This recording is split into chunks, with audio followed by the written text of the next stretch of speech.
We've seen lately that the market, the crypto market is more of like in a bearish state than a bullish state.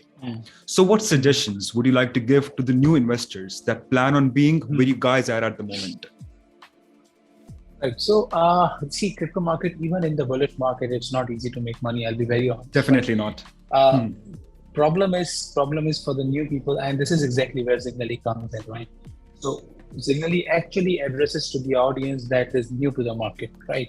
And even right now, 70% of the investors that the users that we have, they only have one account, and that's Zignaly, right? They do not have anything else. Basically, easier said than done, but the reality is that cryptocurrencies require a very, very focused approach if you Definitely. want to invest long term. So you have to split between your short term portfolio and a long term portfolio. You always have to step in when buying, always have to stay out when you're selling.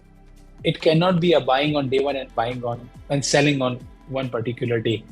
You cannot time the market, number one. Even if it's a bull market or it's a bear market, you have to create your ranges, you have to create your basket of your tokens. Having said that, you need to be very, very extremely updated. Like, for example, many people right now are missing out on the NFT boom. To be very, Definitely. very fair and honest, like 6 months back, I was not interested in NFTs. But then I realized that if the market is bearish and if we have to make money, this is where the money is.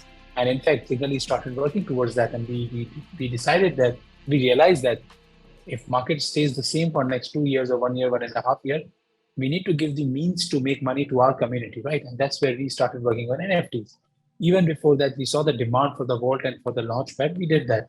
So over the time, it has to link with the cycles of the market.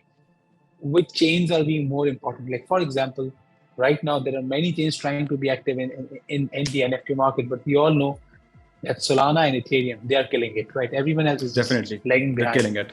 Right. So exactly. So you have to keep in mind that what's coming up next. For example, Aptos is an upcoming chain, which has a lot of potential, and they are trying to do a lot of things in the NFT market. But again, it's almost impossible for an individual with a 9 to 5 job to do all this. Again, not because it's our product. Forget Zignaly. Maybe go to some other platform that you like, but try and put some portion of your portfolio in those experts who know what to do.